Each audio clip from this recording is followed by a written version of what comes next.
Hi guys, welcome back to my channel. কেমন আছো তোমরা? আশা করি সবাই খুব ভালো আছো। আমি খুব ভালো আছি। আজকে আরও একটি নতুন ভিডিও নিয়ে তোমাদের সামনে হাজির হয়েছি। ভিডিওটা দেখো, আশা করছি তোমাদেরও খুব ভালো লাগবে। আর ভালো লাগলে অবশ্যই একটা লাইক আর বন্ধুদের সাথে শেয়ার করতে ভুলবে না। আজকে শেয়ার করব কিভাবে তোমরা বাড়িতেই খুব সহজে বড়িগুলো বানিয়ে নেবে আর সারা বছর সংরক্ষণ করে রাখতে পারবে, যে কোনো এয়ারটাইট কন্টেনারে করে।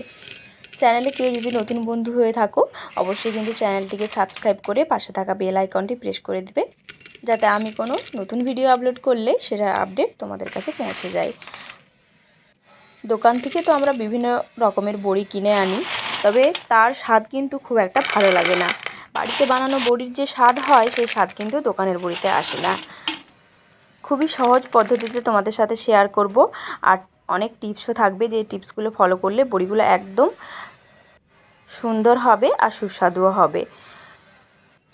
আচার যেরকম নিয়ম মেনে করতে হয়, সেরকম বড়িরও কিছু নিয়ম আছে, যেগুলো ফলো করলে বড়িগুলো একদম পারফেক্টভাবে তৈরি হবে। তার জন্য ডালটা আগে থেকে কিন্তু ভিজিয়ে রাখতে হবে। আমি রাতে ভিজিয়ে রেখেছিলাম। অবশ্যই রাতে ভিজিয়ে নিতে হবে। তো যতটা পরিমাণ তোমরা ডাল ইউজ করতে চাইছো বা বড়ি বানাতে চাইছো, সেই হিসেবে ডালটা নিয়ে নেবে। এখানে অড়হর ডাল আছে আর মুসুরির ডাল আছে। আমি এই দুটো ডাল দিয়েই 3 রকমের বড়ি বানাবো। আর অবশ্যই কিন্তু ডালটাকে খুব ভালো করে ধুয়ে নেবে। এবার দেখো, আমি মুসুর ডালটা প্রথমে বেটে নিচ্ছি। এখানে একটা ছোট টিপস দিয়ে রাখি, তোমরা যদি যে কোনো ছাঁকনির সাহায্যে যদি ছেঁকে অনেকক্ষণ রাখো, সেক্ষেত্রে ডালটা একটু শুকনো হয়ে যাবে, তাই সেক্ষেত্রে জলের পরিমাণটা একটু বেশি লাগতে পারে। এখানে দেখো, আমি জলটা ঝরিয়েই মাত্র মিক্সির গ্রাইন্ডারে দিয়ে দিচ্ছি, তাই আমি 1 চামচের মতো জল এখানে ইউজ করেছি। আর ভর্তি ভর্তি দেবে না, তাহলে কিন্তু ভালো করে বাটা যাবে না। এটা একটু খেয়াল রাখতে হবে, যাতে একদম মিহি পেস্ট হয়।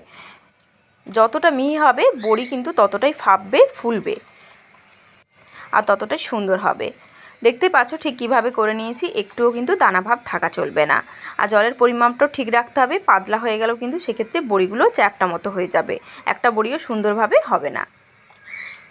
তো প্রত্যেকটা স্টেপ কিন্তু তোমরা ফলো করবে, তাহলে দেখবে সুন্দরভাবে বড়িগুলো রেডি হবে। এবার দেখো, আমি এই ডালটাও বেটে নিচ্ছি। এই ডালটা একটু আঠালো আঠালো থাকে, আর এই ডালটা একটু শক্ত রেখে বাটবে। মানে মুসুরির ডালটা একটু পাতলা হলেও চলবে, কিন্তু এই ডালটা একটু শক্ত রেখে বাটবে। আর ভেতরে কিন্তু কোনো রকমের দানা যেন না থাকে। তো অল্প করে দিয়ে দিয়ে আমি অনেকবার ধরেই কিন্তু বেটে নিয়েছি। আমার বড় মিক্সার গ্রাইন্ডারের যে বাটিটা, সেটাতে ভালো বাটা যায় না, ওই জন্য আমি ছোটোটা দিয়েই বাটলাম। টাইম লাগবে ঠিকই, কিন্তু বড়িটা সুন্দর হবে।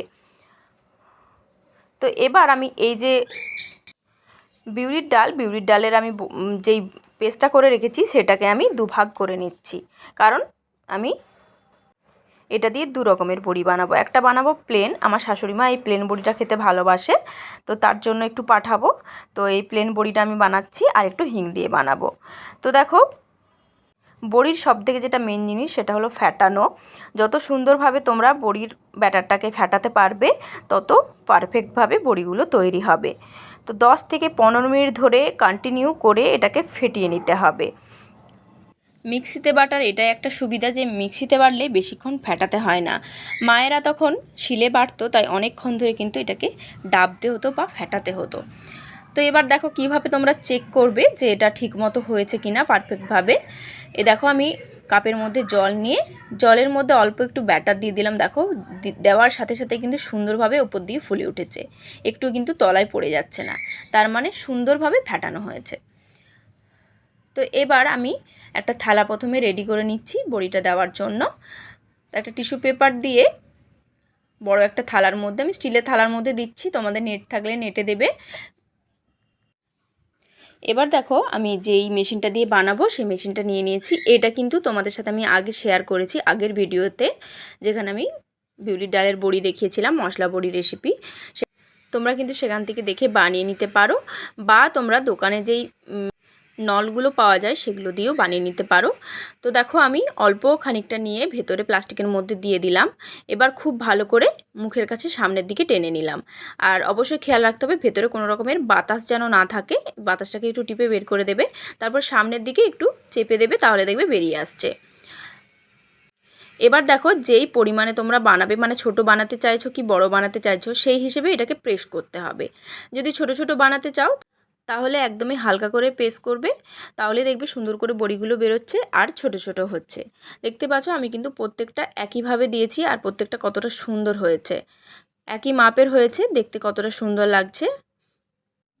আর বড়ি ছোট ছোট দিলে সুন্দরভাবে কিন্তু একদিনই শুকনো হয়ে যায়। এবার বানিয়ে নেব হিঙের বড়িটা। তো হিংটা একটু দলা বেঁধে গেছিলো, আমি হাতে করে একটুখানি গুঁড়ো করে নিলাম শেষের দিকেই। তো এই হিংটা দিলেই হয়ে যাবে, যেহেতু আমার কম ডাল আছে পরিমাণটা, ডালের পরিমাণ অনুযায়ী তোমরা হিংটা একটু বাড়িয়ে কমিয়ে নেবে। তো এখন দেখো খুব ভালো করে ব্যাটারটার সাথে আমি মাখিয়ে দিলাম, এরপর ফেটিয়ে নেব। এটাকেও কিন্তু 10 থেকে 15 মিনিট ধরে খুব ভালো করে ফেটিয়ে নিতে হবে।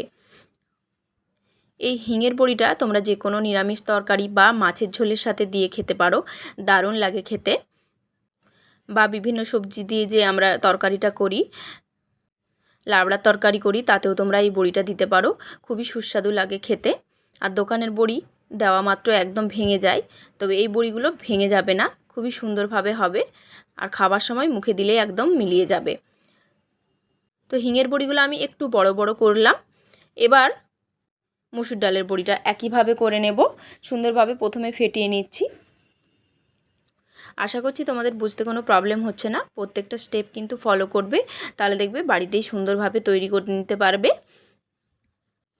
অনেকেই বড়ি দিতে চায় না সময় সাপেক্ষর জন্য, তবে দেখো এইভাবে করলে কিন্তু খুবই সহজভাবেই হয়ে যাবে। ফ্যাটানোটাতে একটু যা টাইম লাগবে, বাদবাকি কিন্তু কিছুও লাগবে না। আর এই মেশিনটা দিয়ে খুবই তাড়াতাড়ি দেওয়া হয়ে যায়। আর তোমাদের সাথে ছোট একটা কথা শেয়ার করে রাখি, যারা বলো যে গরমের সময় কি বড়ি দেওয়া যায়, গরমের সময় বড়ি দেওয়া যায় না, সেটা কিন্তু একদমই ভুল কথা। যারা ধরো বিজনেস করে তারা তো সারা বছরই বড়ি দিচ্ছে, তাদের বড়ি এত সুন্দর হয় কি করে, তাই না? তো সারা বছরই বড়ি দেওয়া যায়, এমন কোনো কথা নেই যে শীতের সময় বড়ি দিলেই সুন্দর ফাঁপবে ফুলবে, না হলে হবে না। ফ্যাটানোর ওপরই নির্ভর করছে সেটা কত সুন্দর হবে। তো দেখো বড়িগুলোকে আমি এখন কড়া রোদ্দুরে দিয়ে দিয়েছি, ভালো করে একদিনেই কিন্তু শুকনো হয়ে যাবে, যেহেতু ছোট ছোট দিয়েছি। আর যেখানে মানে সারা সকাল থেকে বিকেল পর্যন্ত রোদ্দুরটা পড়ে সেই জায়গাতে দিয়ে রাখবে। দেখতে পাচ্ছ একদিনেই কতটা সুন্দর শুকনো হয়ে গেছে, আর যেহেতু আমি ভেতরে তেল দিয়েছিলাম তাই তুলতেও কোনো কষ্ট হয়নি। দেখতেই পাচ্ছ একদম হাত দেওয়ার সাথে সাথে উঠে চলে আসছে বড়িগুলো, কতটা সুন্দর হয়েছে। আর একটা তোমাদেরকে আমি ভেঙে দেখাচ্ছি যে কতটা এটা ফুলেছে। দেখতেই পাচ্ছ হাতে দেওয়ার সাথে সাথে একদম গুঁড়ো হয়ে যাচ্ছে, কত সুন্দর হয়েছে দেখো। মুসুর ডালের বড়িগুলো কিন্তু বেশ সুন্দর হয়েছে। তো এখন ভালো করে কিন্তু কন্টেনারে করে রেখে দিতে হবে, আর মাঝে মধ্যে একটু রোদে দিলেও চলবে আর না দিলেও চলবে, যেহেতু এখানে লবণ দেওয়া নেই, খারাপ হয়ে যাবার ভয়ও নেই। এয়ারটাইট কন্টেনারে করে অবশ্যই কিন্তু রাখতে হবে। আজকের মতো আসি, দেখা হবে নতুন কোনো রেসিপি নিয়ে।